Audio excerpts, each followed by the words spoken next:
রেজিন্স ল দিয়ে এক্সপ্লেন করা যায় না, অন্তত কনসিস্টেন্ট এক্সপ্লেনেশন এই দুটো লয়ের কোনোটা দিয়ে পাওয়া যায় না। দুটোরই কিছু মেরিট রয়েছে, আবার কিছু লিমিটেশন রয়েছে। ফর এক্সাম্পল, আমরা ডিসকাস করেছিলাম যে রিন্স লটা শর্ট ওয়েভলেন্থ রেজিমটাকে এক্সপ্লেন করতে পারলেও লং ওয়েভলেন্থ লিমিটে এটা এক্সপেরিমেন্টাল ক্যারেক্টারিস্টিক্সটাকে একদম পারফেক্টলি ম্যাচ করাতে পারে না। অন দি আদার হ্যান্ড, যদি রেলেজিন্স লটার লিমিটেশনের কথা বলি, আমরা দেখেছিলাম যে at short wavelength regime, particularly as lambda approaches zero, according to Rayleigh's law, the energy density of radiation should approach infinity. But in practice, we see the energy density of radiation approaches zero as lambda approaches zero. তাহলে এইরকম কিছু limitation দুটো লয়ের প্রত্যেকটাতেই দেখে এসেছি। Overall consistent theory পাওয়া যায়নি। Consistent theory পাওয়ার জন্য যে অ্যাটেম্পটটা করে নেওয়া হয়েছিল সেটা নিয়ে আমরা ডিসকাস করছিলাম। That was due to Max Planck, who proposed his famous hypothesis in 1900, where he assumed that the oscillators in the blackbody radiation chamber is composed can exist in discrete energy states.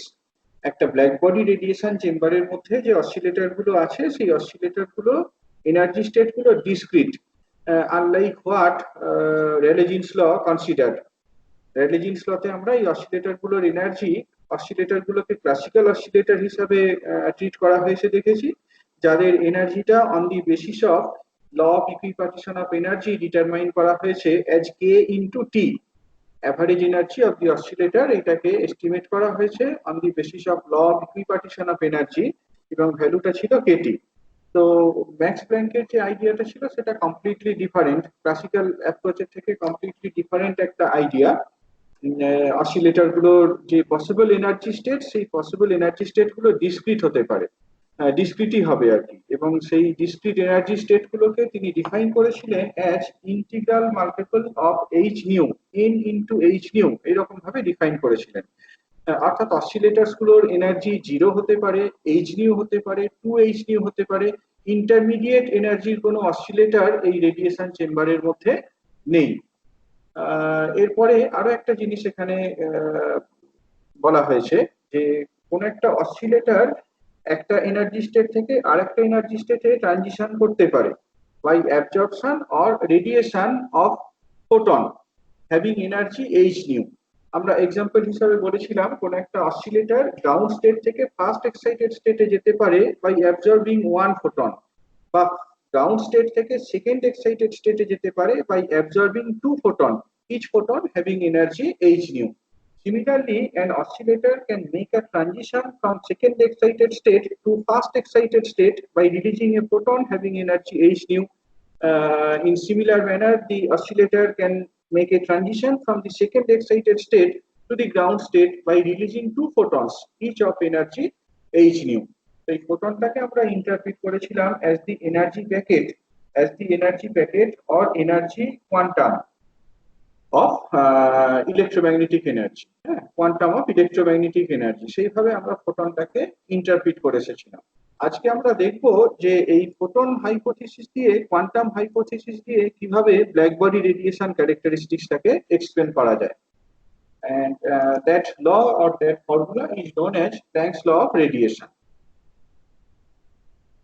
এখানে অ্যাপ্রোচটা কেমন, ক্যালকুলেশনটা কিভাবে করা যায় দেখো। The number of oscillators in an energy state is given by this expression according to Planck's hypothesis. nth energy স্টেটে oscillator যদি থাকে তার এনার্জিটা হচ্ছে n into h nu।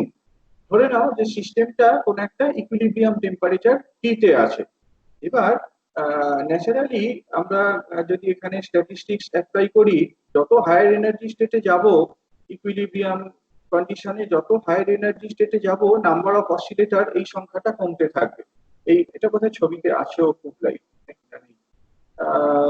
দেখবে যে এটা হচ্ছে গ্রাউন্ড স্টেট। ফর এক্সাম্পল, এটা গ্রাউন্ড স্টেট যার এনার্জিটা জিরো, এইটা ফার্স্ট এক্সাইটেড স্টেট, এইটা সেকেন্ড এক্সাইটেড স্টেট।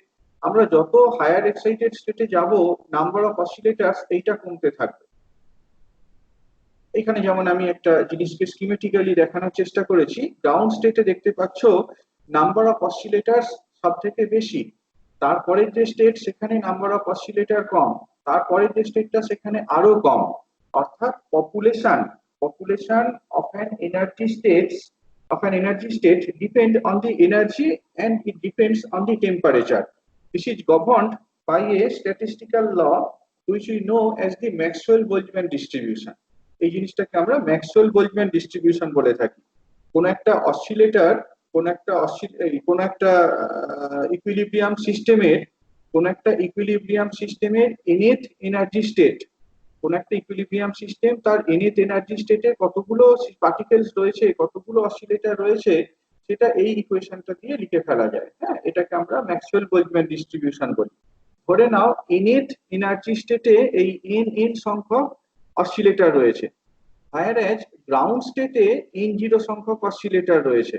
তাহলে n equals to n0 into exponential minus en by kT।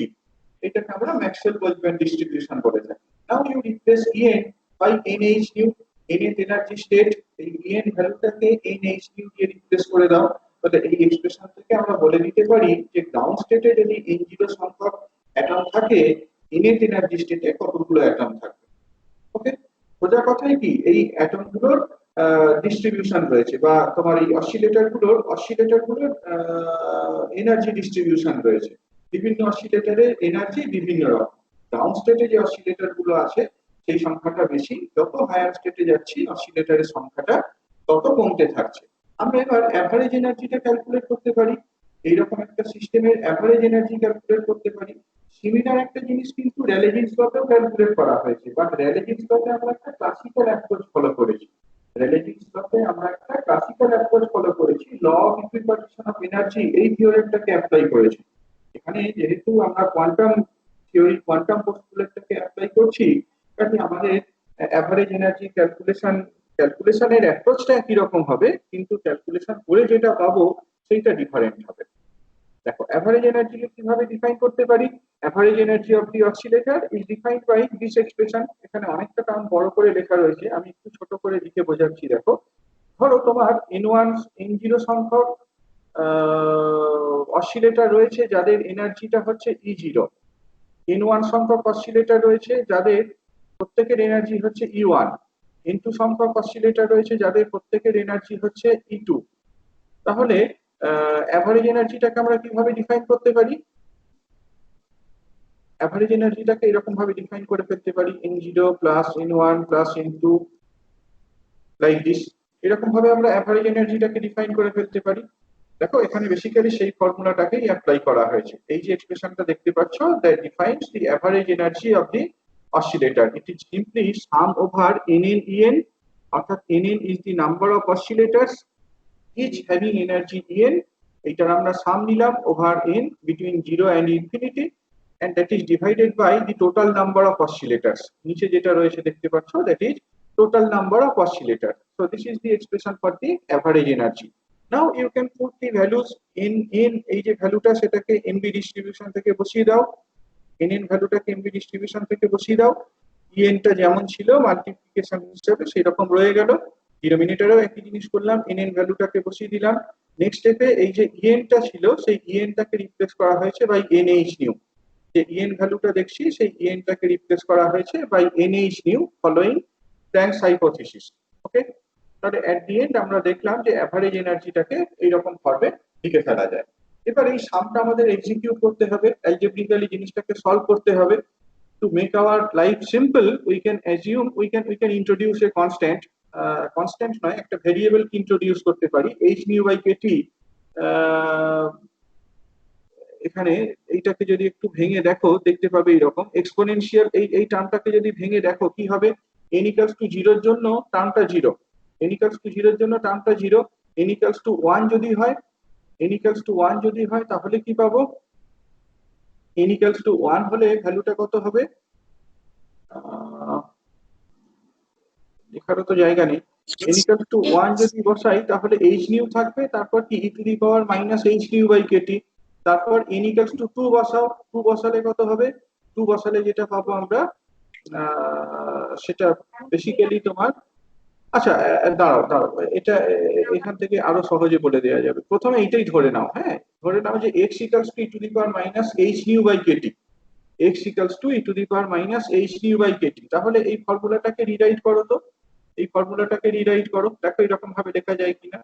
n into h nu যেমন ছিল রইলো, exponential minus n h nu by kt, এটাকে কত লিখতে পারি, x to the power n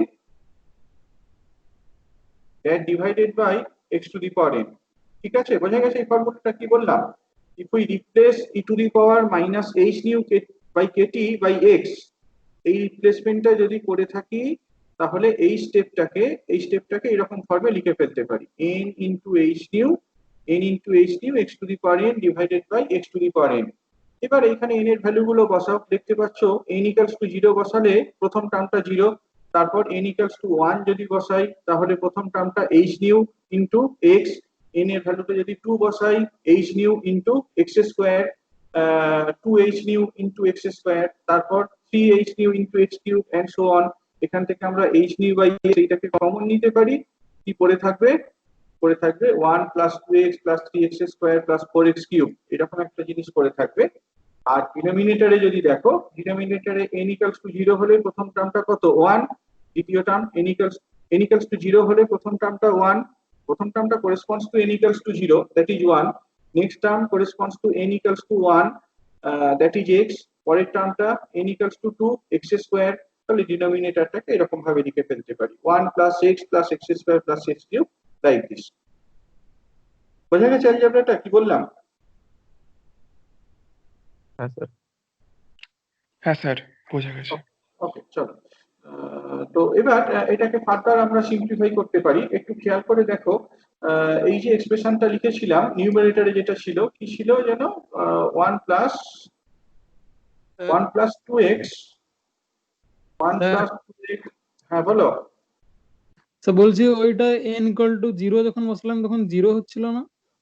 হ্যাঁ হচ্ছিল তো, সেই জন্যই তো তোমার প্রথম টার্মটা 0। এই যে দেখো না, এইটাকে n equals to 1 বসিয়ে দেখো না, n equals to 0 বসালে নিউমারেটরে প্রথম টার্মটা 0, n equals to 1 বসালে কত হয় h nu into x, তো h nu into x এটাকে তো কমন নিয়েছি না, সেই জন্যই তো 1টা পড়ে রয়েছে এখানে। তো এই যে সামটা এই ইনফাইনাইট সিরিজটাকে কিভাবে লেখা যায় বলো তো, as 1 minus x to the power minus 2, right? তোমরা জানো বাইনোমিয়াল এক্সপানশন করে এসেছো, 1 minus x to the power minus 2 সেইটাকে এই ফর্মুলা দিয়ে রিপ্লেস করতে পারি 1 plus 2x plus 3x square plus 4x cube. একদম একই রকম ভাবে ডিনোমিনেটরে কি ছিল 1 plus x plus x square plus x cube, as you know this is same as 1 minus x to the power minus 1। কাজে আমরা আগের স্লাইডে লাস্ট যে এক্সপ্রেশনটা পেয়েছিলাম সেই এক্সপ্রেশনটাকে রিরাইট করে ফেলতে পারি, h nu into x যেমন ছিল সেইটা রইলো, হ্যাঁ নিউমারেটরে যে ইনফাইনাইট সিরিজ সেইটাকে রিপ্লেস করা হয়েছে by 1 minus x to the power minus 2, আর ডিনোমিনেটরে যে ইনফাইনাইট সিরিজ সেইটাকে রিপ্লেস করা হয়েছে by 1 minus x to the power minus 1। এবার এখানে সিম্পলিফাই করো, করে দেখো এটাকে রিরাইট করতে পারি as h nu x by 1 minus x, এরকম ভাবে রিরাইট করা যায়। নিউমারেটর ডিনোমিনেটরকে x দিয়ে ভাগ করে দাও, যদি ভাগ করে দাও তাহলে ডিনোমিনেটরে কি হবে 1 by x minus 1, 1 by x minus 1, you remember আমরা x সমান কত নিয়েছিলাম, x সমান নিয়েছিলাম exponential minus h nu by kt। কাজে 1 by x যদি বলো, এই 1 by x এইটাকে আমরা তাহলে exponential h nu by kt এইটা দিয়ে রিপ্লেস করে দিতে পারি। তাহলে দেখতে পাচ্ছ যে অ্যাভারেজ এনার্জির ভ্যালুটা কত দাঁড়াচ্ছে, অ্যাভারেজ এনার্জির ভ্যালুটা দাঁড়াচ্ছে h nu by e to the power h nu by kt minus 1 হয়েছে। অ্যাভারেজ এনার্জির ভ্যালুটা যেটা দাঁড়াচ্ছে সেটা হচ্ছে h nu divided by e to the power h nu by kt minus 1। Can you compare the value with the classical result? Classical result এই ভ্যালুটা কত পেয়েছিলাম, রেলে জিন্স লতে এই ভ্যালুটা কত বলেছিলাম, কেটি স্যার। একদমই তাই, একদমই তাই কেটি। হ্যাঁ ক্লাসিক্যাল রেজাল্ট যেটা ছিল বা রেলে জিন্স লতে যে ভ্যালুটা নেওয়া হয়েছিল অ্যাভারেজ এনার্জি, সেই ভ্যালুটা হচ্ছে KT. We can reach the classical limit from this value. এই যে ভ্যালুটা আমরা ডিরাইভ করলাম এখন, এখান থেকে কিন্তু ক্লাসিক্যাল ভ্যালুটা কত সেটাও বলে দিতে পারি। ক্লাসিক্যাল লিমিটে এই h nu by kt, classical লিমিটে h nu by kt এই ফ্যাক্টরটা খুব স্মল। ক্লাসিক্যাল লিমিটে যদি জিনিসটাকে দেখি, ক্লাসিক্যাল লিমিটে h nu বাই kt এইটা মাচ লেস দেন 1, তাহলে এক্সপোনেনশিয়াল ভ্যালুটাকে কিভাবে লেখা যায়? h nu বাই kt সমান কত লিখতে পারি? রাফলি এটাকে লিখতে পারি 1 plus h nu by kt, right? e to the power h nu by kt এটাকে রাফলি 1 plus h nu by kt এরকম ভাবে লিখতে পারি, অর্থাৎ e to the power h nu by kt minus 1 সেটাকে নিয়ারলি এরকম ভাবে লেখা যায় h nu by kt। Now put the value in the expression for the average energy, সেখানে যেটা ছিল এটা যদি বসিয়ে দাও এটাকে, তাহলে ক্লাসিক্যাল লিমিটে যেটা লিখতে পারো সেটা হচ্ছে এইরকম। দেখতে পাচ্ছ, আমরা এই ম্যাক্স প্ল্যাঙ্ক এর হাইপোথিসিস দিয়ে অসিলেটর গুলোর অ্যাভারেজ এনার্জি যে এক্সপ্রেশনটা পেলাম সেটা ক্লাসিক্যাল লিমিটে ল অফ ইকুইপার্টিশন অফ এনার্জির যে ভ্যালুটা সেইটার সাথে সুন্দরভাবে ম্যাচ করে যায়। র্যালে-জিন্স লতে আমরা যে ফর্মুলাটা পেয়েছি, র্যালে-জিন্স লতে আমরা যে ফর্মুলাটা দেখেছি বা র্যালে-জিন্স লতে অ্যাভারেজ এনার্জির যে এক্সপ্রেশনটা নেওয়া হয়েছে সেটার সাথে এক্স্যাক্টলি মিলে যায় ইন দি ক্লাসিক্যাল লিমিট। যাই হোক, আমি এটাতে পরে আসবো, এতক্ষণ পর্যন্ত যেগুলো বলেছি সেই আইডিয়াটা ক্লিয়ার হয়েছে। ওকে, আমরা তাহলে এখানে এই যে অ্যাপ্রোচটা ফলো করলাম এতক্ষণ পর্যন্ত, বেসিক্যালি আমরা অসিলেটর গুলোর অ্যাভারেজ এনার্জিটাকে ক্যালকুলেট করেছি। এই অ্যাভারেজ এনার্জিটা ক্যালকুলেট করার সময় বেসিক্যালি আমরা একটা সেমি ক্লাসিক্যাল অ্যাপ্রোচ ফলো করছি। এই অ্যাপ্রোচটা অনেক সময় সেমি ক্লাসিক্যাল অ্যাপ্রোচ বলা হয়। কেন জানো তো? কোনো আইডিয়া কেন সেমি ক্লাসিক্যাল অ্যাপ্রোচ বলছি? আইডিয়াটা থাকার হয়তো কথা নয়। সেমি ক্লাসিক্যাল অ্যাপ্রোচ এই জন্যই বলছি, তার কারণ এখানে আমরা যে এনার্জির এক্সপ্রেশনটা নিয়েছি সেটা কোয়ান্টাম মেকানিক্যাল। হ্যাঁ, কোয়ান্টাম মেকানিক্যাল হাইপোথিসিস দিয়ে আমরা অ্যাভারেজ এনার্জিটাকে রিপ্লেস করেছি। অন দি আদার হ্যান্ড, যে স্ট্যাটিস্টিক্সটা এখানে ফলো করা হয়েছে সেই স্ট্যাটিস্টিক্সটা ম্যাক্সওয়েল বোলজম্যান স্ট্যাটিস্টিক্স, যেটাকে আমরা ক্লাসিক্যাল স্ট্যাটিস্টিক্স হিসাবে জানি। এরকম তিন ধরনের স্ট্যাটিস্টিক্যাল ডিস্ট্রিবিউশন রয়েছে, namely Maxwell Boltzmann distribution, heavy Dirac distribution আর বোস-আইনস্টাইন ডিস্ট্রিবিউশন। তো এই বোস-আইনস্টাইন ডিস্ট্রিবিউশন এবং হেভি-ডিরাক ডিস্ট্রিবিউশন এইগুলোকে কোয়ান্টাম স্ট্যাটিস্টিক্স বলা হয়, ম্যাক্সওয়েল বোলজম্যান ডিস্ট্রিবিউশনটাকে ক্লাসিক্যাল স্ট্যাটিস্টিক্স বলা হয়। তো আমরা এখানে এই অসিলেটর গুলোর অ্যাভারেজ এনার্জিটা যখন ক্যালকুলেট করলাম, দেখতে পাচ্ছ যে আমরা প্ল্যাঙ্কসের কোয়ান্টাম হাইপোথিসিস ইউজ করেছি, আর এর পাশাপাশি এই ক্লাসিক্যাল স্ট্যাটিস্টিক্স ম্যাক্সওয়েল বোলজম্যান স্ট্যাটিস্টিক্সটা ইউজ করেছি, করে এই অসিলেটর গুলোর অ্যাভারেজ এনার্জিটা কেমন হয় সেটাকে বের করেছি। সেই জন্য অনেক সময় এটাকে সেমি ক্লাসিক্যাল অ্যাপ্রোচ বলা হয়। Okay, you can apply Bose Einstein distribution also. সেটা এখনই আমাদের স্কোপের মধ্যে নেই, পরে যখন স্ট্যাটিস্টিক্যাল মেকানিক্স পড়বে সেখানে বোস-আইনস্টাইন স্ট্যাটিস্টিক্স নিয়ে পড়তে হবে, এবং প্ল্যাঙ্কস ল অফ রেডিয়েশনটা একটা অ্যাপ্লিকেশন হিসেবেই আমরা সেখানে পড়ব। বোস-আইনস্টাইন স্ট্যাটিস্টিক্স এই কোয়ান্টাম স্ট্যাটিস্টিক্সটা দিয়েও কিন্তু আমরা প্ল্যাঙ্কস ল অফ রেডিয়েশন এইটাকে এস্টাবলিশ করতে পারি। ফোটনস যেগুলো, সেই ফোটনস গুলো বোস-আইনস্টাইন স্ট্যাটিস্টিক্স ফলো করে, কাজে বি স্ট্যাটিস্টিক্স দিয়ে এই প্ল্যাঙ্কস ল অফ রেডিয়েশন এটাকে এক্সপ্লেন করা যায়। ওকে, আমরা এখানে সেমি ক্লাসিক্যাল অ্যাপ্রোচই দেখলাম। যাই হোক, অ্যাভারেজ এনার্জিটা পেয়ে গেছি।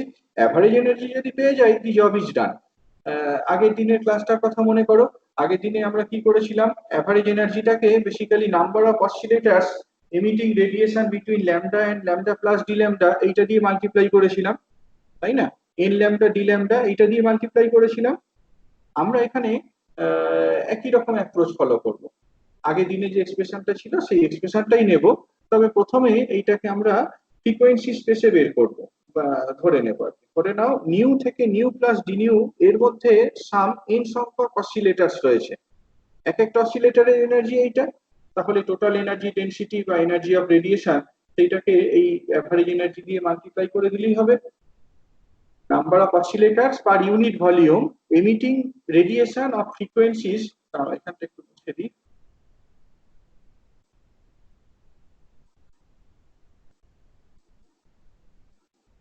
দেখা যাচ্ছে না? Number of oscillators per unit volume which emits radiation between frequency range nu and nu plus d nu সেটাকে এই ফর্মুলাটা দিয়ে দেওয়া যায়, n নিউ ডি নিউ সমান 8 pi by C cube nu square D nu. আগের দিনে আমরা ল্যামডা টার্মে বলেছিলাম দুটো এক্সপ্রেশন কিন্তু একই রকম, একটা থেকে আরেকটাতে যাওয়া যায়। আগের দিনকে আমরা কি বলেছিলাম মনে আছে ফর্মুলাটা? n lambda d lambda, number of oscillators per unit volume emitting radiation of wavelength in the range lambda and lambda plus d lambda। কত লিখেছিলাম এটা? 8 pi by lambda to the power 4 8 pi by lambda to the power 4 into d lambda. d lambda। ঠিক আছে, এই ফর্মুলাটা লিখেছিলাম, তোমরা দেখো যদি ক্যালকুলেট করো দেখতে পাবে এই ফর্মুলাটা থেকে এইটাতে যাওয়া যায় simply by replacing c equals to nu into lambda। c equals to nu into lambda এই রিপ্লেসমেন্টটা যদি করো তাহলে একটা থেকে আরেকটাতে যেতে পারো। সুতরাং দুটো একই একই এক্সপ্রেশন। আমাদের এই অ্যাভারেজ এনার্জিটা প্রথম স্টেপে যেমন নিউ এর ফাংশন হিসাবে বের করেছি, সেই জন্য number of oscillators per unit volume সেটাকেও আমরা এই নিউ স্পেসেই লিখলাম। এরপরে আমরা যখন এনার্জি ডেনসিটি অফ রেডিয়েশনটার এক্সপ্রেশনটা লিখবো সেটা ইন টার্মস অফ নিউ লিখবো, তারপরে স্টেপে আমরা ল্যামডা টার্মে যাব। Okay, so you accept that the number of oscillators per unit volume which emit radiation in the frequency range between nu and nu plus d nu is given by this expression. So what will be the total energy density of radiation between the frequency range nu and nu plus d nu? You have to multiply this number, এই নাম্বারটাকে multiply করো by E average, তাহলেই হবে। So the expression is that u nu d nu is simply n nu d nu multiplied by this average energy E bar। এবার ভ্যালুগুলোকে বসিয়ে দিলে যেটা হয়, এখানে আমরা nu এর ভ্যালু বসিয়েছি, nu এর ভ্যালু বসিয়েছি প্রথমে, তারপর ই এভারেজের ভ্যালুটাকে বসিয়েছি, বসালে এই ভ্যালুটা পাওয়া যাবে 8 pi h nu cube by c cube divided by exponential h nu by kt minus 1 into d nu। 8 pi h nu cube by c cube into exponential h nu by kt minus 1 into d nu। এটাই হচ্ছে expression. হ্যাঁ, এক্সপ্রেশনটা মুখস্থ রাখতে লাগবে, এক্সপ্রেশনটাকে মুখস্থ রাখতে হবে। আমি এখান থেকে দেখাচ্ছি যে কিভাবে আমি ল্যামডা টার্মে জিনিসটাকে লিখে ফেলতে পারি। ইউ নিউ ডি নিউ সমান যেটা বললাম 8 pi 8 nu cube by C cube into D nu by E to the power h nu by kt minus 1, তাই তো? এবার তুমি যদি এরকম ভাবে লেখো নিউ সমান c বাই ল্যামডা, নিউ সমান c বাই ল্যামডা, তাহলে ডি নিউ সমান কত লিখবে? ডি নিউ সমান c by lambda square into d lambda. তাহলে ইউ ল্যামডা ডি ল্যামডাটা কত হবে? ডান দিকে নিউটাকে ল্যামডার টার্মে রিপ্লেস করে দাও, 8 pi h by c cube, nu cube মানে কি c cube by lambda cube. আচ্ছা, ডি নিউ মানে কত? c by lambda square into d lambda by E to the power hc by lambda kt minus 1। হয়েছে? c cube গুলোকে বাদ দিয়ে দাও, এট দি এন্ড যেটা পাবো সেটা হচ্ছে এরকম 8 pi h c by lambda to the power 5 into d lambda by hc by lambda kt minus 1। এরকম একটা এক্সপ্রেশন পাবো। হ্যাঁ, যদি আমরা এটা ল্যামডার টার্মে বলতাম, অর্থাৎ energy density of radiation between wavelength lambda and lambda plus D lambda বলতাম, তাহলে এক্সপ্রেশনটা এরকম হতো 8 by h c by lambda to the power 5 d lambda by E to the power hc by lambda kt minus 1। বোঝা গেছে তো ক্যালকুলেশনটা sir? এইখানটায় নাকি? আচ্ছা, এখানে মাইনাস কেন নেই? হ্যাঁ, মাইনাস সাইনটা আমরা দেবো না, সেই জন্যই আমি ক্যালকুলেশনটা করলাম, না হলে তখন এটা লেখাই ছিল। আমার ভ্যালুটা এখানে ছিলই, আমি এইটা যাতে কোয়েশ্চেনটা অ্যারাইজ করে পয়েন্টটাকে যাতে অ্যাড্রেস করা যায় সেই জন্যই আমি এক্সপ্রেশনটা হাতে ডিরাইভ করলাম। মাইনাস সাইনটা দিলাম না তার কারণ we are interested in the distribution. ডিস্ট্রিবিউশনটা কত সেইটাকে বের করতে চাইছি, ঠিক আছে? সেইটা হায়ার সাইডে কি লোয়ার সাইডে we do not bother, lambda plus D lambda, তো এর ভ্যালুটা মানে এই মানে এটা প্লাস কি মাইনাস সেটার মধ্যে আমরা ইন্টারেস্টেড নই, জাস্ট একটা রেঞ্জের মধ্যে দেখতে চাইছি। ল্যামডার অ্যারাউন্ডে যদি ডি ল্যামডা ডেভিয়েট করে বা নিউ এর অ্যারাউন্ডে যদি ডি নিউ অ্যামাউন্টে ডেভিয়েট করে, সেই ডেভিয়েশনটা can happen on either side. সেটা হায়ার সাইডে হতে পারে, সেটা লোয়ার সাইডে হতে পারে, উই ডু নট বদার। তার কারণ ডি ল্যামডা বা ডি নিউ এইগুলো তো ইনফাইনাইটেসিমালি স্মল চেঞ্জ। কাজেই এখানে আমরা মাইনাস সাইনটাকে ইগনোর করছি আর কি। যখনই এরকম ধরনের কোনো ডিস্ট্রিবিউশন অ্যানালিটিক্যালি দেখাতে বলবে, সেক্ষেত্রে এই প্লাস ডি ল্যামডা কি মাইনাস ডি ল্যামডা বা প্লাস ডিএক্স কি মাইনাস ডিএক্স এইটা নিয়ে বদার হওয়ার কিছু নেই। ঠিক আছে, যাই পরে নাকি? স্যার হ্যাঁ স্যার। হ্যাঁ, কি বলছো বলো স্যার বলো। এটাকে এটাকে মাইনাস সাইনটাকে তো আমরা এভাবে ইগনোর করতে পারি যে যখন ল্যামডা বাড়ছে তখন মিউ কমছে, তখন যখন আবার মিউ না বাড়ছে না না, তখন কোনো ল্যামডা ইগনোর কমছে, সেই জন্য টিগনোরের ওখান ব্যাপার থেকে। নয়, না না না না, একেবারেই নয়। এসব এসব এসব এসব কোনো আর্গুমেন্ট নয়, কোনো ইগনোর টিগনোর করার ব্যাপারই নয়। আমি যেমনটা বললাম, এটাই হচ্ছে প্রপার আর্গুমেন্ট। হ্যাঁ, আমরা ডিস্ট্রিবিউশনটাকে দেখছি, সেই ডিস্ট্রিবিউশনটা ল্যাম্পটার অ্যারাউন্ডে দেখতে চাইছি, সেটা হায়ার সাইডে কি লোয়ার সাইডে we do not bother, because this is a very infinitesimally small change. ওকে, ঠিক ঠিক আছে স্যার।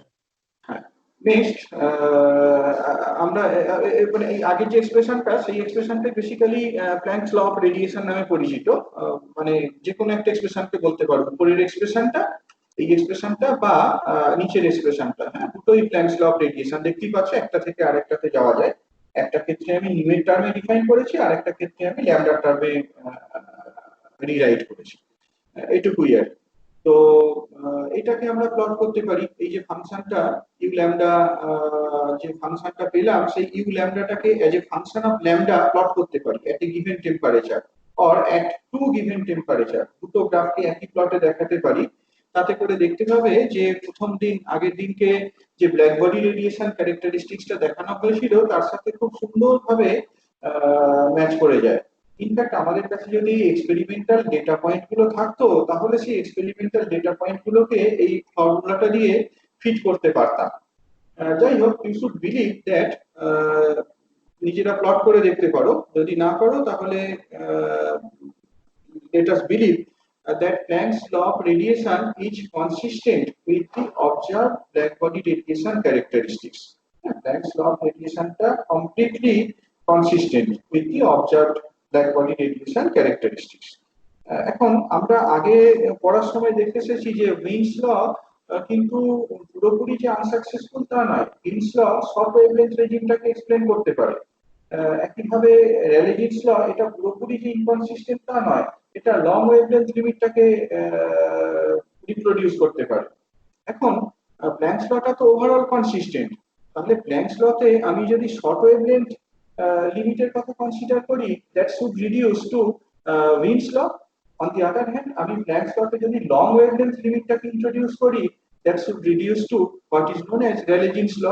আমরা এখানে দেখাবো যে ব্ল্যাক বডি রেডিয়েশনে এই প্ল্যাঙ্কস ল যেটা পড়লাম, সেই প্ল্যাঙ্কস লটা থেকে উইন্স ল বা র্যালে-জিন্স ল এই দুটোকে কিভাবে রিপ্রোডিউস করা যায়।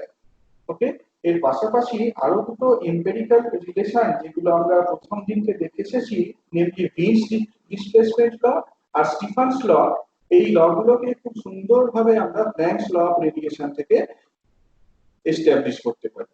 এরপরে তাহলে টপিকটা হচ্ছে এটাই যে প্ল্যাঙ্কস ল থেকে উইন্স ল, প্ল্যাঙ্কস ল থেকে র্যালে-জিন্স ল, প্ল্যাঙ্কস ল থেকে উইন্স ডিসপ্লেসমেন্ট ল, প্ল্যাঙ্কস ল থেকে স্টিফানস ল, এইগুলোকে দেখানো। দেখো, প্ল্যাঙ্কস ল থেকে উইন্স ল যদি যেতে হয় কিভাবে যেতে পারি? আগেই বললাম যে in this case we have to consider short wavelength limit. তার কারণ it is found that Wien's law is consistent with the observed characteristics in the short wavelength limit only. Short wavelength ল্যামডাটা স্মল, ধরে নাও টেম্পারেচারটাও খুব large নয়, such that lambda t is very small. আমরা short wavelength লিমিটের কথা consider করছি, টেম্পারেচারটা খুব হাই নয়, তাতে করে ল্যামডা ইনটু টি, এই যে প্রোডাক্টটা ল্যামডা ইনটু টি, এই প্রোডাক্টটা এইটা কি হবে তাহলে? এই প্রোডাক্টটা স্মল, কেমন? অর্থাৎ hc by lambda kT, hc by lambda kT এইটা will be much much greater than 1। hc by lambda kT এইটা একের থেকে অনেক বড় হবে। So what does that imply? hc by lambda kt এটা যদি একের থেকে খুব বড় হয়, তাহলে e to the power hc by lambda kt এইটাকে এই 1 এর থেকে ইগনোর করে দিতে পারি, because lambda into t is very small, hc by kt is hc by lambda kt is very large, so e to the power hc by lambda kt এইটা 1 এর থেকে অনেকটা বড়। আমরা এইটা একটা ফেয়ার অ্যাপ্রক্সিমেশন বলতে পারি ইন দিস লিমিট। তাতে করে দেখো উপরের ফর্মুলাটা কিভাবে রিডিউসড হয়ে যায়। উপরের ফর্মুলাটাকে এরকম ভাবে লিখে ফেলতে পারি 8 pi hc by lambda to the power 5 যেমন ছিল রইলো, আর ওই পরের যে ফ্যাক্টরটা সেটাকে রিপ্লেস করলাম exponential minus hc by lambda KT দিয়ে। এখন hc বাই কে, এই যে কোয়ান্টিটিটা hc বাই কে, এই কোয়ান্টিটিটা তো কনস্ট্যান্ট, এইচটা প্ল্যাঙ্কস কনস্ট্যান্ট, সিটা স্পিড অফ লাইট, কেটা হচ্ছে বোলজম্যান কনস্ট্যান্ট। তাহলে hc বাই কে সেইটাকে আমরা একটা constant parameter constant value b দিয়ে রিপ্লেস করতে পারি। একই রকম ভাবে 8 পাই hc এইটাও একটা কনস্ট্যান্ট, ফান্ডামেন্টাল কনস্ট্যান্ট, সেটাকে আমরা a দিয়ে রিপ্লেস করতে পারি। তাহলে in terms of the constants a and b, Planck's law of radiation reduces to this form in the short wavelength limit. Planck's law of radiation reduces to a by lambda to the power 5 e to the power minus b by lambda t, which is known as Wien's law. আমরা দেখলাম তাহলে Planck's law টা short wavelength limit এ Wien's law তে reduce হয়ে যায়। ওকে, কোনো প্রশ্ন? Sir বলো। স্যার উইন্স ডিসপ্লেসমেন্ট ল তো বলে যদি একটা ডিসপ্লেসমেন্ট নির্দিষ্ট লতে ল্যামডার আমি জন্য যাইনি, কিন্তু আমি ডিসপ্লেসমেন্ট লতে যাইনি, this is Wien's law. Sir Wien's লতে বলে দেওয়া আছে তো ল্যামডা ইনটু টি তো একটা কনস্ট্যান্ট, তো ল্যামডা যদি আমি ল্যামডা স্মল এম ধরি তাহলে lambda m into t constant, যে ওয়েভলেন্থে আমরা maximum energy density of radiation পাই সেই ওয়েভলেন্থটা আর করেসপন্ডিং টেম্পারেচার, এই দুটোর প্রোডাক্টটা constant. Lambda into t constant নয়, কোথাও সেটা বলা হয়নি। আমরা ই ল্যামডা ভার্সেস ল্যামডা দেখছি, তার মানে কি all possible ওয়েভলেন্থস R there at a given temperature. কোন একটা বডির রেডিয়েশন ক্যারেক্টারিস্টিক্স যখন দেখছো, তুমি দেখছো যে সমস্ত ওয়েভলেন্থের করেসপন্ডিং এনার্জি রয়েছে, অর্থাৎ একটা body emits radiation of all wavelengths. However, depending on the temperature of the body, the radiation has a maxima, radiant এনার্জিটার ম্যাক্সিমা রয়েছে at a given wavelength, সেইটাকে আমরা ল্যামডা এম বলেছি, such that lambda m into t is a constant. Lambda into t টা constant না, ঠিক আছে? হ্যাঁ স্যার। আর কোনো কোশ্চেন? ওকে, নেক্সট যাওয়া যাক প্ল্যাঙ্কস ল থেকে কিভাবে আমরা র্যালে জিন্স লতে যেতে পারি। প্ল্যাঙ্কস ল থেকে র্যালে জিন্স লটা কিভাবে রিপ্রোডিউস করা যায়। আগেই বললাম যে Rayleigh Jeans law is found to be consistent with the experimental observation in the long wavelength limit. তাহলে প্ল্যাঙ্কস লতে আমরা যদি লং ওয়েভলেন্থ লিমিট এটাকে ইন্ট্রোডিউস করি, তাহলে it should be reduce to Rayleigh Jeans law. Long wavelength limit মানে lambda large. In the long wavelength limit and relatively higher temperature, lambda into t এই কোয়ান্টিটিটা large, such that hc by lambda kt, hc by lambda kt এইটা কি একের থেকে খুব ছোট। hc by lambda kt একের থেকে যদি ছোট হয়, এক্সপোনেনশিয়াল ফ্যাক্টরটাকে আমরা এক্সপ্যান্ড করে ফেলতে পারি up to the second term e to the power hc by lambda kt nearly equal to 1 plus hc by lambda kt। এই জায়গাতে এসে টার্মিনেট করে নিতে পারি, আমরা হায়ার অর্ডারে যাব না। এবার এই ভ্যালুটাকে যদি এই এক্সপ্রেশনটাতে বসিয়ে দাও, দেখো খুব সুন্দরভাবে এটা তাহলে র্যালে জিন্স লয়ের সাথে ম্যাচ করে যায়। 8 pi kt by lambda to the power 4 into d lambda। In fact এই জিনিসটা আমরা আগে দেখেই এলাম, যখন অ্যাভারেজ এনার্জি ক্যালকুলেট করলাম on the basis of planks hypothesis, আমরা দেখালাম যে ক্লাসিক্যাল লিমিটে ল্যামডা টি এটা যদি খুব বড় হয়, hc বাই ল্যামডা কেটি এটা যদি একের থেকে খুব ছোট হয়, অ্যাভারেজ এনার্জিটা k ইনটু t এইটার সাথে সমান হয়ে যায়। তাহলে naturally Planck's law will be reduced to Rayleigh Jeans law in this limit. সেটাই হলো, সেটা ওইরকম ভাবেও দেখাতে পারো, অথবা এই প্ল্যাঙ্কস ল এর যে ফর্মুলাটা রয়েছে সেই ফর্মুলা থেকেই লং ওয়েভলেন্থ লিমিট কনসিডার করে জিনিসটাকে ডিরাইভ করে। ওকে, নেক্সট প্ল্যাঙ্কস ল থেকে উইন্স ডিসপ্লেসমেন্ট ল। প্ল্যাঙ্কস ল থেকে উইন্স ডিসপ্লেসমেন্ট ল, এটার আমার টাইপ করার ধৈর্য হয়নি, এটা আমার ওই বইটা থেকেই এ করা হয়েছে, কপি পেস্ট করা হয়েছে। এশিয়ান ঘোষালে যেটা বলা আছে সেরকম ভাবেই করা আছে, দেখতে পাবে। উইন্স ডিসপ্লেসমেন্ট লটা কি বলেছিলাম সেটা তো আবার বললাম, এই যে লাস্ট কোয়েশ্চেনটা এলো সেইটা রেসপেক্টে এখানে আরেকবার আমি এঁকে দেখাচ্ছি। দেখো, একটা পার্টিকুলার টেম্পারেচারে এখানে ধরো ইউ ল্যামডার ফাংশন হিসাবে, ইউ ল্যামডাটাকে ল্যামডার ফাংশন হিসাবে প্লট করছি, এইরকম একটা ক্যারেক্টারিস্টিক্স পাওয়া যায়। এই যে ভ্যালুটা, সেই ভ্যালুটাকে আমরা বলেছিলাম ল্যামডা এম। একটা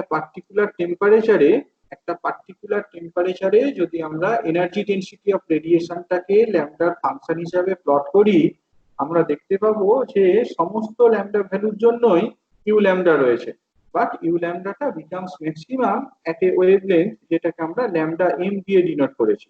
ল্যামডা এমটাকে বলা হয় the wavelength corresponding to maximum energy density of radiation। এই ল্যামডা এম আর টেম্পারেচার এই প্রোডাক্টটা কনস্ট্যান্ট হয়, এটা একটা এম্পিরিক্যাল ল। এক্সপেরিমেন্টাল ডেটাকে অ্যানালাইজ করে এই লটা এক্সট্রাক্ট করা হয়েছিল, যেটাকে আমরা উইন্স ডিসপ্লেসমেন্ট ল বলে জানি। তো প্ল্যাঙ্কস লটা যেহেতু ব্ল্যাক বডি রেডিয়েশন ক্যারেক্টারিস্টিক্সটাকে ফুললি এক্সপ্লেন করতে পারছে, পুরোপুরি consistent with the observe characteristics, কাজেই এটা এক্সপেক্টেড যে Planck's law of radiation will reproduce Wien's displacement law. আমরা এখানে সেই জিনিসটাকে অ্যানালিটিক অ্যাপ্রোচে দেখাবো যে কিভাবে প্ল্যাঙ্কস ল অফ রেডিয়েশন থেকে উইন্স ডিসপ্লেসমেন্ট লটা পাওয়া যায়। তাহলে বেসিক্যালি আমাদেরকে কি সেই ল্যামডাটার খোঁজ করতে হবে যে ল্যামডাতে ইউ ল্যামডার ম্যাক্সিমা রয়েছে। আমরা তো দেখেই এসেছি যে প্ল্যাঙ্কস ল অফ রেডিয়েশনে ইউ ল্যামডার এক্সপ্রেশনটা এরকম ভাবে দেওয়া যায়। প্ল্যাঙ্কস ল অফ রেডিয়েশন থেকে দেখতে এসেছি U lambda equals to 8 pi hc by lambda to the power 5 into 1 by hc by lambda KT minus 1। তাহলে আমরা এই ইউ ল্যামডার ম্যাক্সিমা কোন ওয়েভলেন্থে রয়েছে এট এ গিভেন টেম্পারেচার সেটাকে বের করব। খেয়াল করে দেখো এই এক্সপ্রেশনটার নিউমারেটরটা কনস্ট্যান্ট 8 বাই hc, শুধুমাত্র ডিনোমিনেটরটাই ল্যামডার ফাংশন। কাজে ইউ ল্যামডার ম্যাক্সিমা খোঁজা যা, এই ডান দিকের যে এক্সপ্রেশনটা তার ডিনোমিনেটরের মিনিমা খোঁজাটা একই রকম। এইটাকে আমরা সাম জেড দিয়ে ডিনোট করলাম, হ্যাঁ, ডিনোমিনেটরটাকে জেড দিয়ে ডিনোট করলাম। তাহলে জেড এর যদি মিনিমা খুঁজি, that will give the maxima of U lambda. আমরা এই জেডটাকে নিয়ে ডিল করবো আর অ্যাট কনস্ট্যান্ট টেম্পারেচার জেড এর ভ্যালুটা কোন ওয়েভলেন্থে মিনিমাম হয় সেইটা আমরা খোঁজার চেষ্টা করব। So let us differentiate it with respect to lambda at a constant temperature. dz d lambda calculate করো, দেখতেই পাচ্ছ দুটো টার্ম থাকবে। এটা একটা বেশ অ্যালজেব্রিক একটা এক্সারসাইজ বলতে পারো। এইটা দুটো টার্ম না, মানে করলে যেটা হয় আর কি, হাতে করলে যেটা হয় 5 into lambda to the power 4 into এই এক্সপোনেনশিয়াল ফ্যাক্টরটা, এটা একটা টার্ম। আর আরেকটা কি হবে, ল্যামডা টু দি পাওয়ার 5 এটা যেমন ছিল রইলো, এবার ওই এক্সপোনেনশিয়াল ফ্যাক্টরটাকে যদি তুমি ডিফারেন্সিয়েট করো তাহলে যেটা পাবে, এটা বেশ বড় একটা এক্সপ্রেশন। দেখতে পাচ্ছ যে e to the power h c by lambda kT, কাজে এই টার্মটা তো আসবেই, আবার h c by lambda kT তারও ডিফারেন্সিয়েশন করতে হবে। করলে কি হবে, h c by kT into minus 1 by lambda square. যদি জেডটার মিনিমা থাকে তাহলে এই ডিজেড ডি ল্যামডাটা 0 হতে হবে। For z to be minimum, dz d lambda will be 0. এটাকে ফার্দার অ্যালজেব্রিক্যালি সলভ করার পর এইরকম একটা এক্সপ্রেশনে অ্যারাইভ করবে, এইরকম একটা এক্সপ্রেশন আসবে। এটা নিজেদের হাতে একটু করে নিও, দুটো স্টেপস করার পর এইরকম একটা এক্সপ্রেশন পাবে। আমরা জিনিসটাকে আরেকটু ছোট করে নিই, hc বাই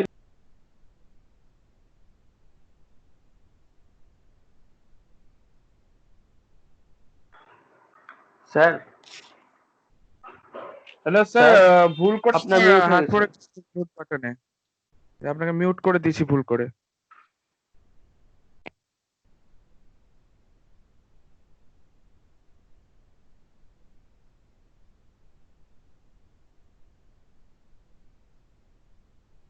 আচ্ছা, লাস্ট কত দূর শুনেছো? স্যার লাস্ট লাইন অ্যারাইজ হয়েছিল, minus 6 এক্সটাকে ওই আচ্ছা, hc ওকে বাই ল্যামডা ওকে কেটি। ওকে ওকে বুঝেছি। হ্যাঁ, বেশ বেশ। যাই হোক, আমরা যদি এটা ধরে নিই যে x equals to hc by lambda k t, তাহলে যেটা মিনিমাম হবে তার কন্ডিশনটা হচ্ছে এইটা 1 minus e to the power minus x সমান x by 5। 1 minus e to the power minus x সমান এক্স বাই 5। বুঝতে পারছো যে এই ইকুয়েশনটার কিন্তু কোনো অ্যানালিটিক সলিউশন নেই যার থ্রুতে আমি এক্স এর ভ্যালুটাকে বের করে ফেলতে পারবো। এই ইকুয়েশনটাকে অ্যানালিটিক্যালি সলভ করা সম্ভব নয় যাতে করে আমি এক্স এর ভ্যালুটাকে বের করে ফেলতে পারি। তো এই ধরনের ইকুয়েশন গুলোর সলিউশন আমরা কিভাবে করে থাকি? গ্রাফিক্যালি করে থাকি। এই ইকুয়েশন গুলোকে ট্রান্সেন্ডেন্টাল ইকুয়েশন বলা হয়। আমরা এরকম দুটো ইকুয়েশন নিয়ে নিই। হ্যাঁ, একটা ইকুয়েশন হচ্ছে এরকম y equals to 1 minus e to the power minus x, আর একটা ইকুয়েশন হচ্ছে y equals to x by 5। এবার এই দুটো ইকুয়েশনকে প্লট করি। এই দুটো ইকুয়েশনকে প্লট করি as a function of x. y সমান এক্স বাই 5 আর y সমান e to the power 1 minus e to the power minus x. জানো তো 1 minus e to the power minus x এর গ্রাফটা কেমন হবে? প্রথম ইকুয়েশনের গ্রাফটা কেমন হবে? হ্যাঁ স্যার। এরকম ধরনের হবে, একের দিকে অ্যাপ্রোচ করবে। এক্সটা যত বড় হচ্ছে e to the power minus এক্সটা তো তত ছোট হচ্ছে। এক্সটা যত বড় হচ্ছে e to the power minus x এই ভ্যালুটা তত ছোট হচ্ছে, রাইট? এটা বেসিক্যালি কি একের দিকে অ্যাপ্রোচ করছে। এক্সটা যত বড় e to the power minus x এটা জিরোর কাছাকাছি হয়ে যাচ্ছে, তাহলে ওয়াইটা 1 এর দিকে অ্যাপ্রোচ করছে। আর y equals to x to the power 5 এটা তো সিম্পল একটা তোমার স্ট্রেট লাইন, সেটাকে এঁকে ফেলো। বুঝতেই পারছো যে ওই একের কাছাকাছি জায়গাতে কাট করবে। এক মিনিট একটু হোল্ড করো। বলো। কি দেখাচ্ছে? আরেকবার লগ আউট করে করো, জয়েন করো, তাহলে বলো যাচ্ছি।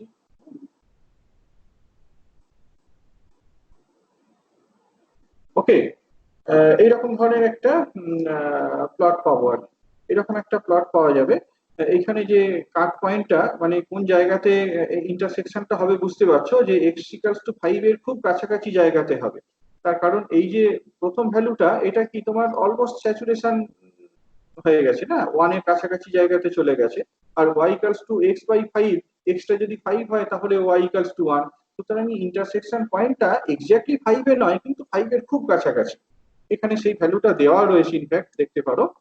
যদি এক্স ভ্যালুটা 4.965 হয়, সরি, যদি এক্স ভ্যালুটা 4.965 হয় তাহলে এই সলিউশনটা এক্সিস্ট করে আর কি। অর্থাৎ intersection point of the curves appear at x equals to 4.965। তাহলে আমরা এই যে x equals to hc by lambda KT বলেছিলাম, এই জায়গাতে ল্যামডার জায়গায় ল্যামডা এম বসিয়ে দিলাম। xm সমান hc by lambda M KT, এটা সমান 4.965। এখান থেকে তাহলে দেখো ল্যামডা এম ইন্টু টি, এই কোয়ান্টিটিটা কনস্ট্যান্ট দেখতে পাচ্ছ। ল্যামডা এম ইন্টু টি এটা basically HC by K X. এক্সটা এখানে কনস্ট্যান্ট, এক্সটার ভ্যালুটা হচ্ছে 4.965। ল্যামডা এম ইন্টু টি এইটা কনস্ট্যান্ট। ইনফ্যাক্ট এইটা নিউমেরিক্যাল ভ্যালুটাকেও আমরা ইভ্যালুয়েট করতে পারি। এটা নিউমেরিক্যাল ভ্যালুটা যদি ইভ্যালুয়েট করো তাহলে দেখতে পাবে 0.29 সেন্টিমিটার কেলভিন, যেমনটা আমরা এমপিরিক্যালি পেয়েছিলাম, একদম তার সাথে সুন্দরভাবে ম্যাচ করে যায়। That's the success of Planck's law of radiation. Okay.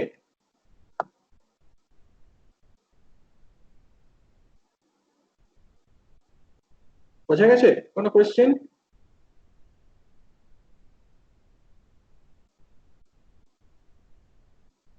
শুনতে পাচ্ছ? হ্যাঁ স্যার ঠিক আছে। আচ্ছা, ওকে, একটু একটু লাইনে থাকো, হ্যাঁ একটু লাইনে থাকো। বুঝেছো?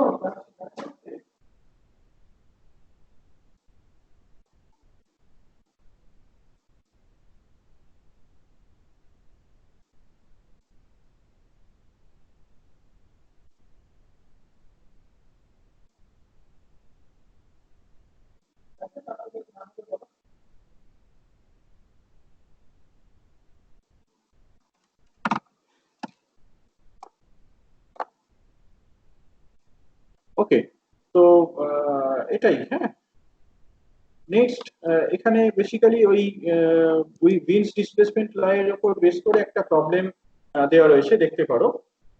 যে wavelength corresponding to maximum energy of solar radiation যেটা, তার যদি আমরা ম্যাক্সিমাটা দেখি, সেই ম্যাক্সিমাটা অ্যাপিয়ার করে অ্যাট অ্যারাউন্ড 482 ন্যানোমিটার।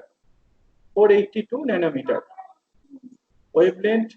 আবার ব্যবহার করে wavelength corresponding to maximum energy of solar radiation is 482 nanometer. তো আমরা যদি ধরে নিই যে সান রেডিয়েশনটা equivalent to the radiation of a black body, তাহলে এখান থেকে এই ডেটাটা থেকে সানের টেম্পারেচারটা এস্টিমেট করতে পারি। হ্যাঁ, এই ডেটাটা থেকে আমরা সানের টেম্পারেচারকে এস্টিমেট করে ফেলতে পারি। You remember Wien's displacement law, lambda M into t সমান 0.29 centimetre kelvin. Lambda m is given as 482 nanometre. Lambda m টা দেওয়া রয়েছে 482 ন্যানোমিটার। এখান থেকে তুমি ভ্যালুটা বসিয়ে দিলে টি টেম্পারেচারটাকে এস্টিমেট করতে পারো, and the estimation is around 6000 kelvin. 6000 kelvin. হ্যাঁ, ইনফ্যাক্ট আমাদের হিউম্যান বডি রেডিয়েশন, তোমাদের আগের দিনের ক্লাসে যেটা বলছিলাম, হিউম্যান বডি রেডিয়েশন যেটা ম্যাক্সিমা দেখা যায়, সেই ম্যাক্সিমাটা কোন টেম্পারেচারে দেখা যায় এটাকেও বের করে ফেলা যায়। কোন টেম্পারেচারে নয়, এটা কোন ওয়েভলেন্থে ম্যাক্সিমা দেখা যায় সেই ওয়েভলেন্থটা বের করতে পারি, because we know clearly the human body temperature. Body টেম্পারেচারটা এরকম 37 ডিগ্রি সেন্টিগ্রেড নিয়ে নাও, অর্থাৎ 310 কেলভিন নিয়ে নাও। এবার lambda M into T equals to 0.29 centimetre kelvin. এই জায়গাটা থেকে ল্যামডা এম এর ভ্যালুটা যদি ক্যালকুলেট করো, তাহলে দেখতে পাবে যে সেই ভ্যালুটা তোমার ওই এর মধ্যে আসছে, ইনফ্রারেড রিজিয়নের মধ্যে আসছে। হিউম্যান বডি থেকে যে রেডিয়েশনটা হয়, that lie in the infrared domain, সেটাকে ওখান থেকে বের করে ফেলতে পারো।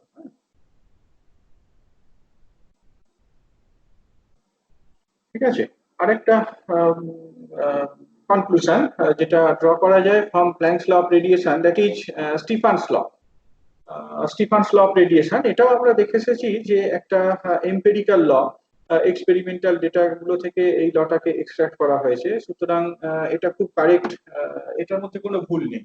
আমরা এই প্ল্যাঙ্কস লটা দিয়ে এক্সপ্লেন করব, আমরা প্ল্যাঙ্কস লটা দিয়ে এই স্টিফানস লটাকে রিপ্রোডিউস করে ফেলবো। স্টিফানস লটা কি বলে? স্টিফানস লটা বেসিক্যালি একটা নির্দিষ্ট টেম্পারেচারে বলে, স্টিফানস লটা বলে যে কোন একটা বডি থেকে একটা নির্দিষ্ট টেম্পারেচারে যে রেডিয়েশনটা হচ্ছে, সেই ইন্টেন্সিটি অফ রেডিয়েশনটা বডির টেম্পারেচারের 4th পাওয়ারের সাথে প্রপোর্শনাল। ইন্টেন্সিটি অফ রেডিয়েশন এইটা proportional to t to the power 4, বডির অ্যাবসলিউট টেম্পারেচার টি তার 4th পাওয়ারের সাথে প্রপোর্শনাল। তো আমরা প্ল্যাঙ্কস লতে যেটা পেয়েছি, প্ল্যাঙ্কস লতে তো বেসিক্যালি একটা গিভেন রেঞ্জ অফ ফ্রিকোয়েন্সির জন্য বা গিভেন রেঞ্জ অফ ওয়েভলেন্থের জন্য রেডিয়েশন এনার্জি ডেনসিটিটা পেয়েছি। তাহলে যদি আমরা অল ওয়েভলেন্থের কথা কনসিডার করি, বা অল ওয়েভলেন্থের কথা যদি কনসিডার করি, বা তোমার অল ফ্রিকোয়েন্সির কথা কনসিডার করি, তাহলে টোটাল এনার্জিটা কত হচ্ছে সেটাকে বের করে ফেলতে পারবো, রাইট?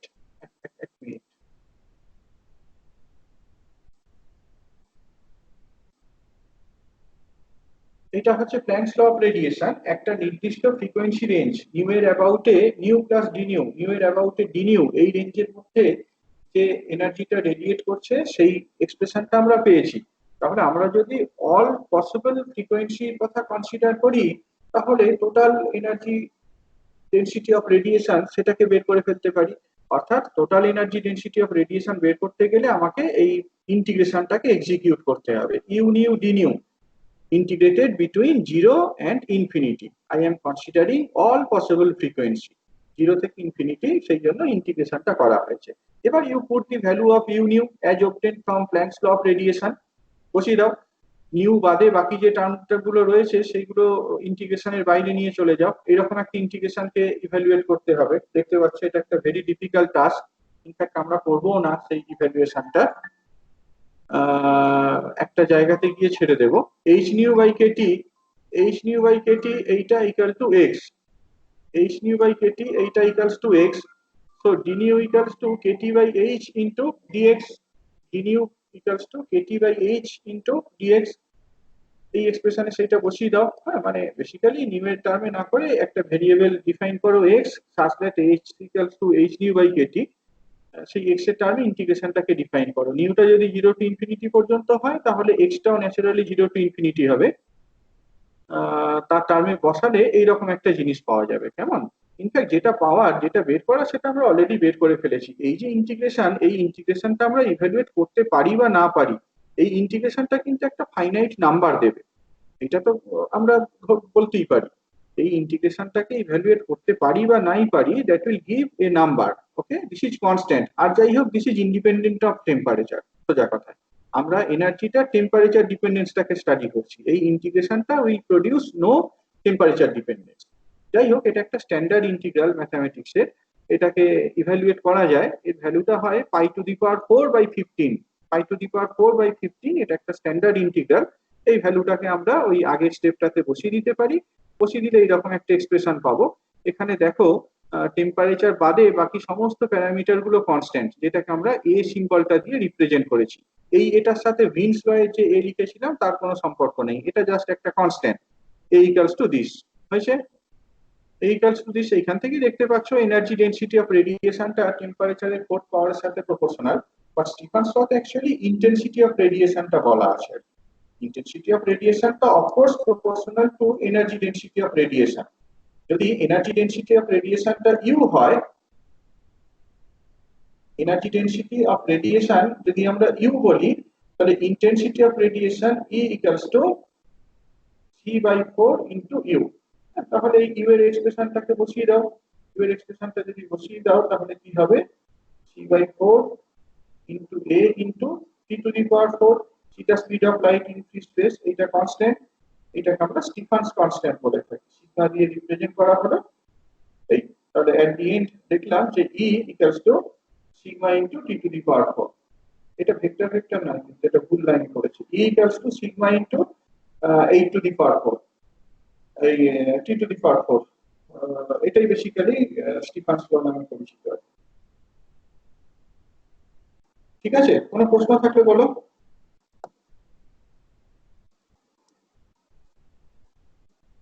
স্যার স্যার বলো। Sir E equal to c/4 ইউটা কোথা থেকে আসছে স্যার? এটা এই চ্যাপ্টারটা আসলে তোমাদের নেই, এটাই সমস্যা। যদি তোমাদের কারো কাছে এবি গুপ্তার বইটা থাকে, তাহলে এবি গুপ্তার বইয়ের একদম শেষের দিকে, বোধহয় 9th চ্যাপ্টার, এবি গুপ্তা যে থার্মাল ফিজিক্সের বইটা আছে, সেটা 9th চ্যাপ্টারে দেখো, রেডিয়েশন একটা টপিক আছে।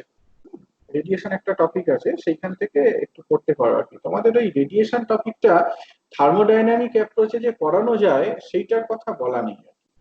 সেই টপিকটা তোমাদের সিলেবাসের মধ্যে নেই। আগের কারিকুলামে এগুলো থাকতো, এই সমস্যাগুলো অ্যারাইজ করতো না। স্টিফানস ল এর ডেরিভেশন থার্মোডাইনামিক অ্যাপ্রোচে করা যায়।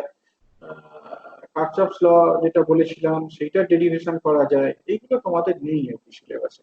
যদি ইন্টারেস্টেড থাকো, যে কোনো একটা হিট থার্মোডাইনামিক্স এর বই থেকে নিয়ে দেখতে পারো।